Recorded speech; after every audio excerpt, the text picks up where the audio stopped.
there was insanity at both sites. Matter of fact, if you go back to Montauk, I think the antenna is still standing up there on top of the building. The biggest thing that we were tracking in those days, we had an altitude a range of about 200 miles and a distance of 450 miles, which was classified at the time. And what we were seeing mostly then were thousands of UFOs coming down over Point Arena, which in California, that's the furthest landmass out to sea on the whole Pacific coast, coming down at a descent speed of 20,000 miles an hour, and then doing a horizontal change, heading down to Mexico at 5,000 miles per hour.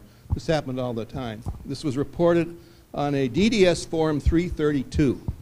And it's real interesting with all the cover-up that goes on now that this particular form is no longer, you can't access it on the internet anymore. I was trying to do it the other day and you can't find it.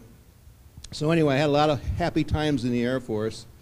Left the Air Force, came down, went to work for Rockwell International.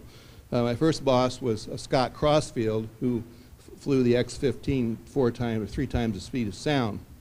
While I was there, I was transferred over to NASA, and I went to work for NASA under the contract, and I went work with Werner von Braun, and we built the Saturn rocket, which went to the moon. So I got to play around with the Saturn. I got to sit in those, all the 14 modules that we built, with actually 13 that people know about, and I used to sit in those things and pretend I was an astronaut while I was checking it out to make it, because I was a senior spacecraft checkout engineer at the time. So then I got out of NASA in '66 and went into the private sector. And I had a background in physics, chemistry, and electronics and metrology. Metrology is a science of measurement equipment. So I was a big consultant. So what happened is I went to about 2,000 to 3,000 companies over the next 3 or 4 years consulting. And what I did was work on pretty much every classified top secret project that was going on in this country from about '67 to probably about '73. Because even after I had started Paradigm, even today I still get calls from different companies for different things, even though I don't do that anymore. And a lot of people said, how can a guy in 5 or 6 years go to 2,000 or 3,000 companies? Well, not only did I go there, I made notes, pages, names, blah, blah, blah. And then somebody still challenged me, so I put it up on the internet. So if you go to bbsradio.com, where my radio show is, you'll see in the pages about my biography, you'll see all the different companies that I used to visit. And so I wrote about that in this book called The Inside Track.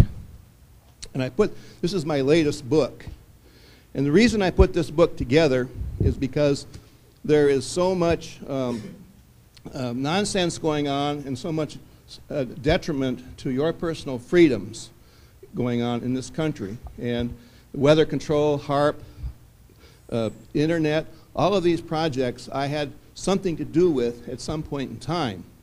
For example, when I was working at Autonetics, which is part of North American Rockwell's division, we worked on a project called the ILAS. It was a very powerful laser, the ILAS, E-Y-E-L-A-S-S project. That ended up being a weapon that we put up into orbit back in the '70s during Reagan's time that shoots down spaceships that aren't wanted. And I'm sure you've seen some of the STS missions where you see it's taken from the shuttle, and you'll see it looks like a spaceship coming around, and then a big white beam, zzz, and the thing jumps over. How many of you have seen that on the internet? Okay, that is the weapon that I helped develop, just so you know, the one you see now. And so we went on, and I did a lot of stuff like that. I'm trying to think of some of the other things that would be really exciting. Next, well, I think mind control. I had to go in and visit a lot of hospitals and psych wards. And I used to go, we had psych wards in Washington and on Army bases like Fort Meade, those places. And so we had to have instrumentation to monitor humans. So I got to see some of the torture that they put through, the shock therapy that people were put through back in the early days. It's not used so much. But in the process, they were developing a mind control series of things. First, The early mind control stuff that